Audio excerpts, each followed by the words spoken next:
살아 뭐해? 어차피 망했고 앞으로도 망할 텐데. 너도 바로 올 거지? 근데 너 박재린 소식 몰라? 걔 너 죽어도 상관없이 쭉 잘 살걸? 그게 무슨 소리야? 야 잠깐. 이순신 있어. 만나면 어떻게 할 건데? 조져야지. 어차피 죽을 거 박채린 인생에 기스라도 내야 되지 않겠냐? 오키 오키. 친구들 맞지? 네 맞아요. 감사합니다 아버지. 너네 나 벌 주러 온 거지. 그거 나한테는 기적이고 축복이야. 지가 뭔데 혼자서 뭐 구원을 찾고 지 목을 딸 거야. 그럼 죽잖아. 편해지잖아. 박재린 하나도 안 변했어. 쟤 아직도 여왕벌이야. 뭐든 조져놔야지. 너 네가 당한 거 다 잊었어? 잠깐만.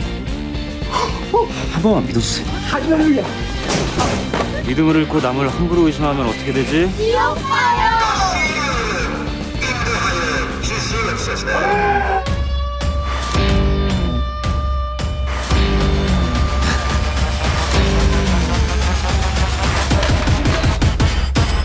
우리 계획대로 할 거지? 당연하지.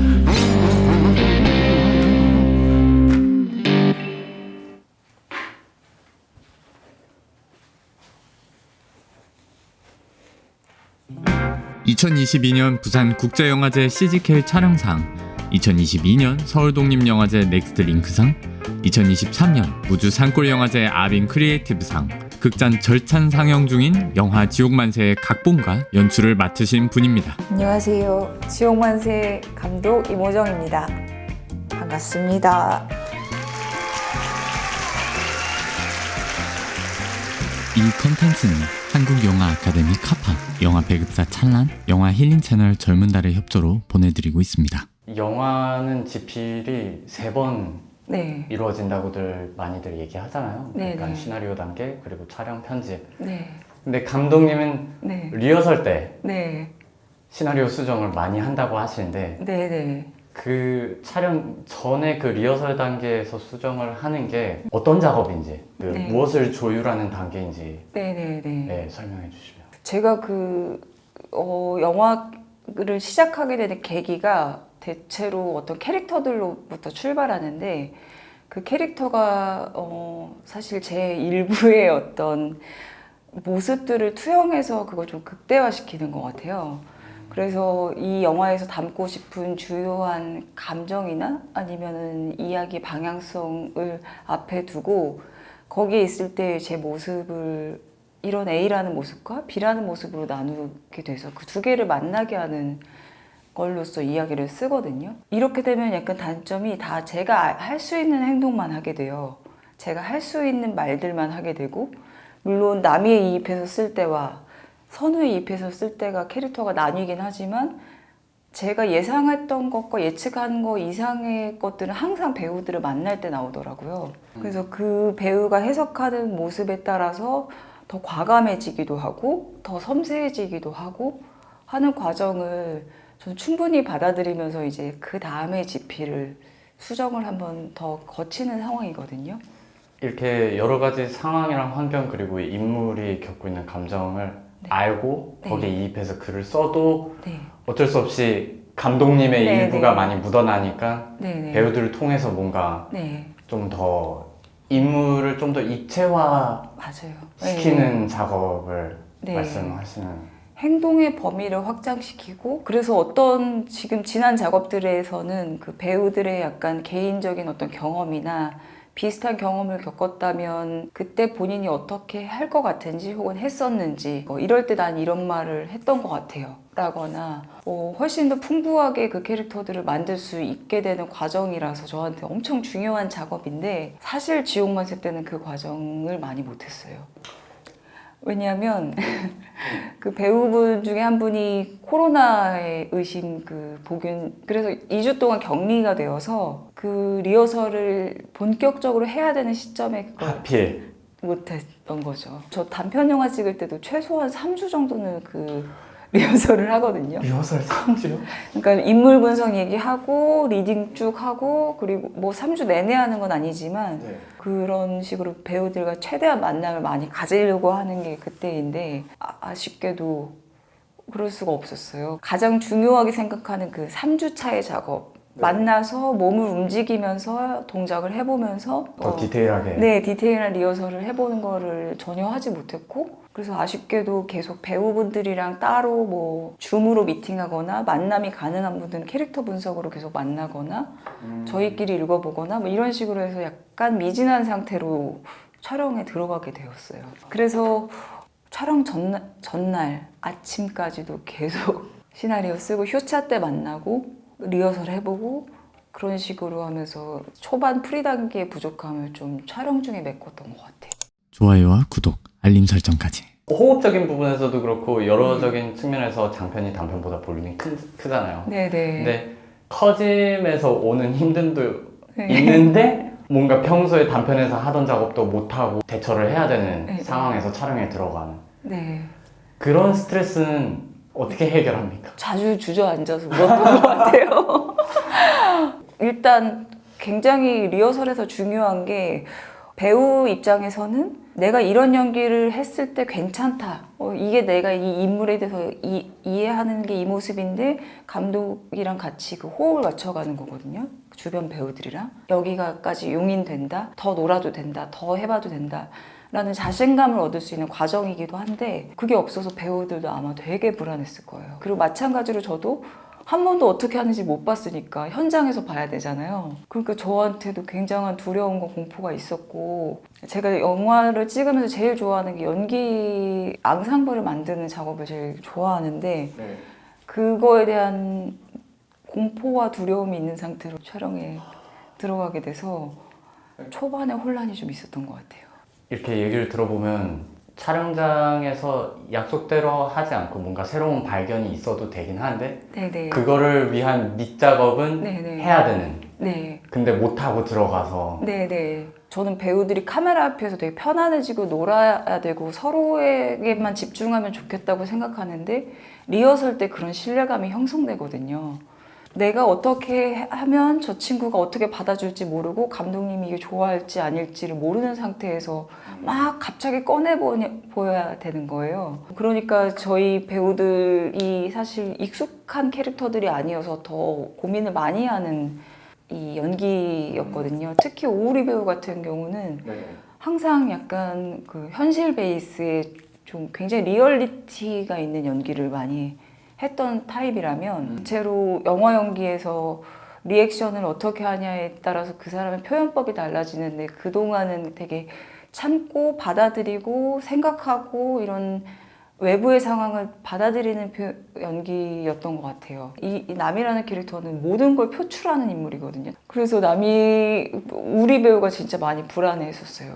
자기가 안 해봤던 방식의 연기인데 이게 괜찮은지도 모르겠고 관객들한테 자기도 처음 소개되는 모습이 될 것 같은데 본인의 모습이 안 해본 연기로 처음 다가가는 거니까 많이 좀 불안해했었던 것 같아요.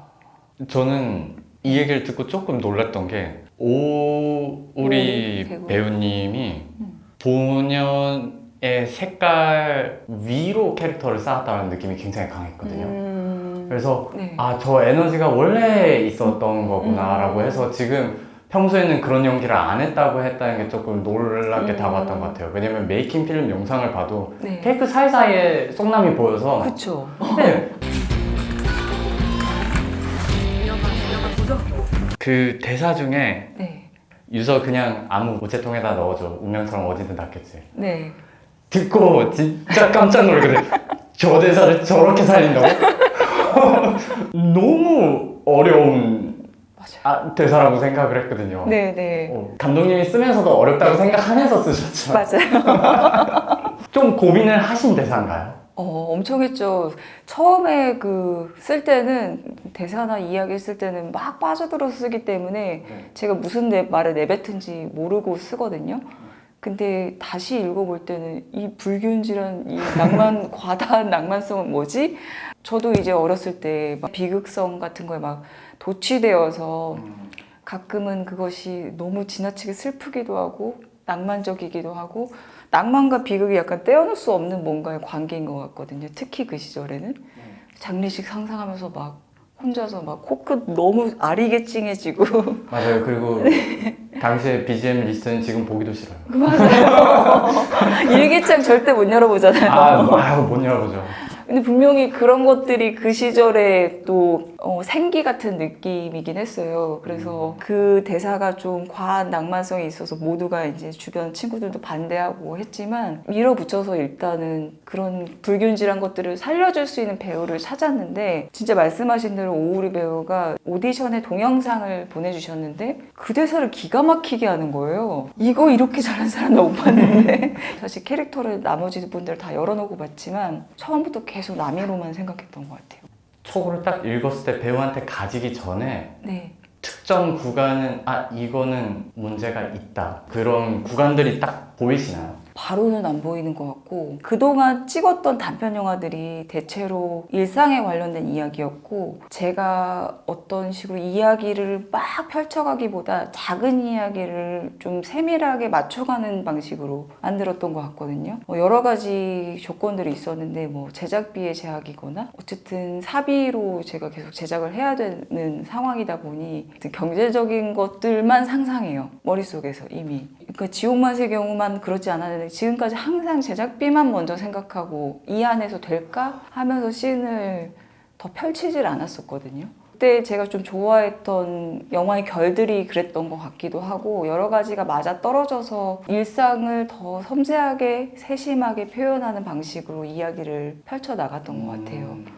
물론 그 영화들도 그 나름대로 좋아하고 더 어떻게 보면 제 장점이 잘 드러나는 영화였을 수도 있겠다라는 생각도 하지만 제가 계속 가지고 있는 이야기의 범위가 너무 좁다라는 그 느낌이 자꾸 느껴졌어요. 그리고 올해 또 영화를 못 찍다 보니까 이런 건 장편 영화감이라고 사람들이 생각하지 않나? 나조차도 지금 이거 의심하고 있네? 고민도 되게 많았었고 그럼 본질적으로 내가 좋아하는 이야기가 뭐지? 라고 생각했을 때 정말 어린 시절로 돌아가게 되더라고요. 어쩌다가 영화를 좋아했을까? 어쩌다가 이야기라는 세계에 빠졌을까? 라고 돌이켜보니 정말 이너스페이스라는 영화, 뭐 구니스 제 주말 영화에서 많이 보던 그런 영화들? 그 모험 영화. 네네. 그런 식의 뭔가 재밌는 얘기를 써보고 싶다. 그렇다면 어떤 한계 때문에 영화가 좀 부족할 수는 있어도 일단 그 순수하게 이야기적인 재미를 추구해보는 방식으로 나를 좀 확장시키고 싶다.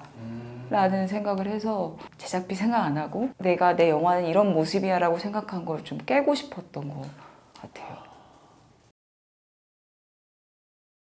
그 촬영 감독님하고 시나리오를 처음 주고받았을 때 나눴던 얘기가 있었을까요? 제가 어쨌든 이 촬영 감독님이랑 정그림 촬영 감독님이랑 같이 하게 된 게 썬더버드라는 카파의 14기 장편 영화에 제가 스텝으로 있었고 거기에 촬영 감독님이 정그림 촬영 감독이었어요. 그거하고 둠둠 네네. 찍으신- 네. 근데 그 썬더버드를 찍는 걸 보면서 제가 좀 되게 매력을 느꼈거든요, 촬영에.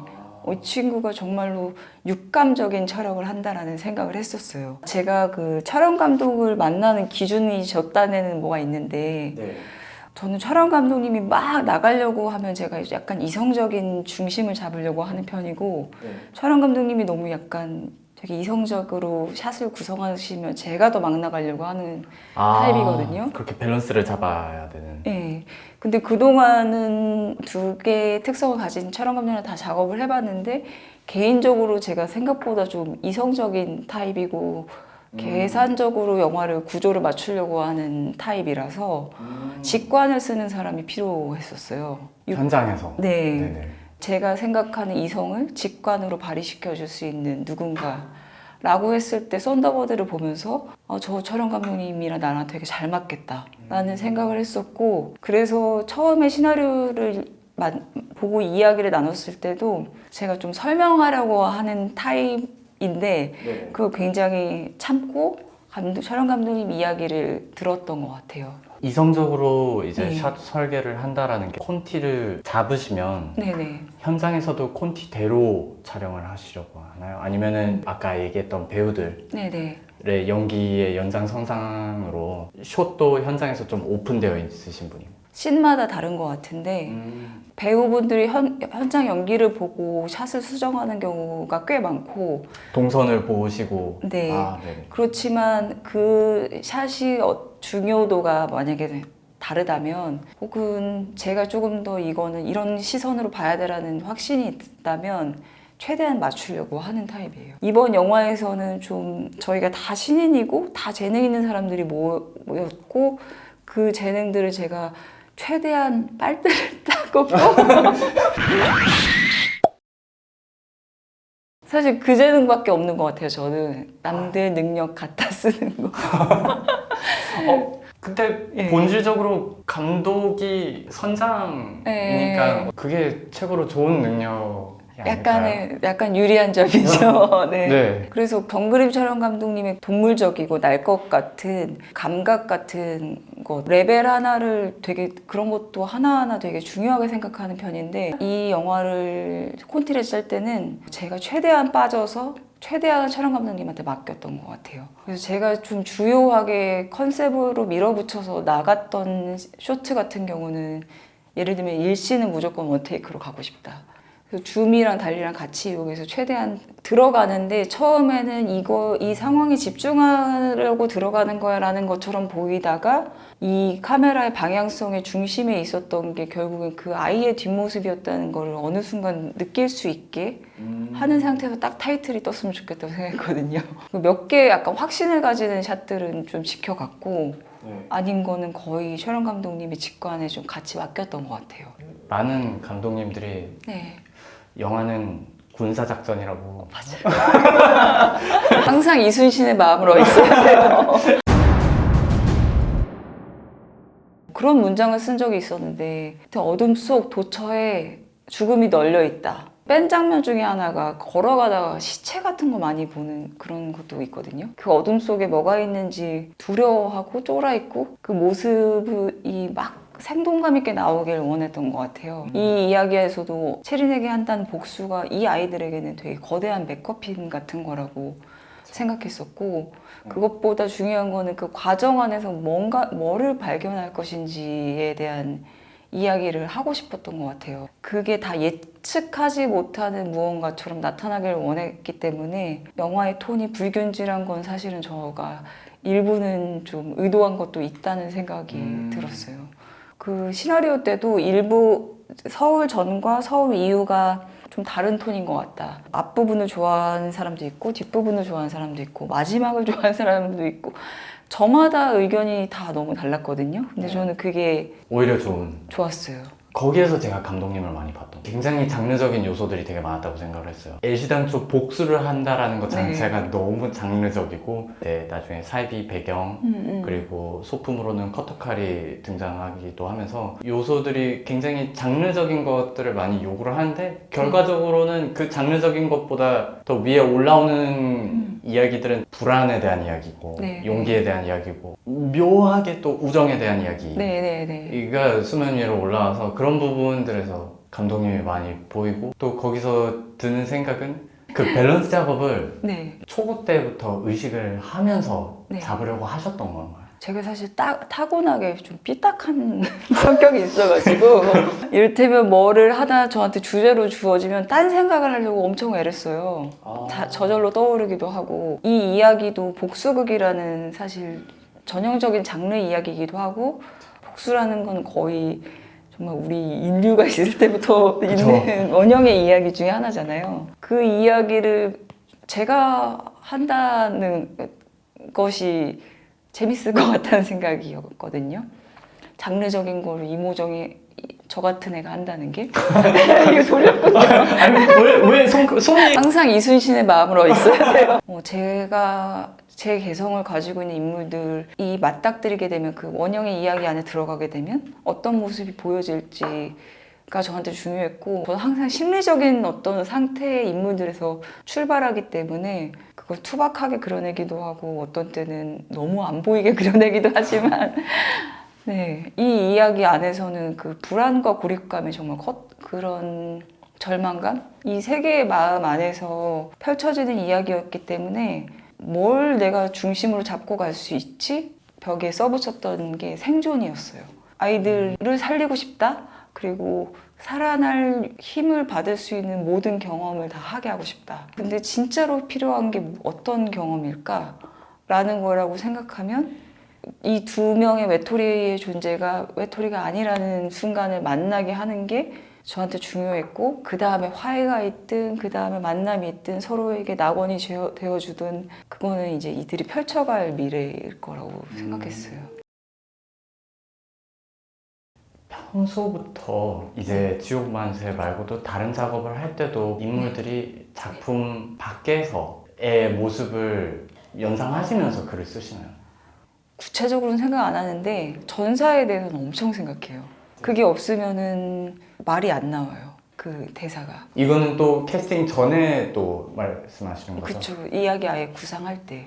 전사를 작업을 하시는 분들이 좀 네. 다양하게 있는데 네. 어떤 분들은 그냥 에피소드를 아예 쓰시거나 네, 어떤 네. 분들은 그냥 무슨 프로파일처럼 네. 쓰시는데 네. 감독님은 어떻게?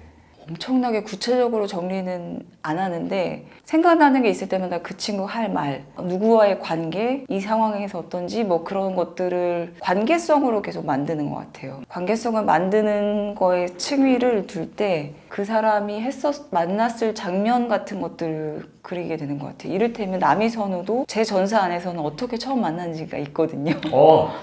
그런 식으로 독점 가나요?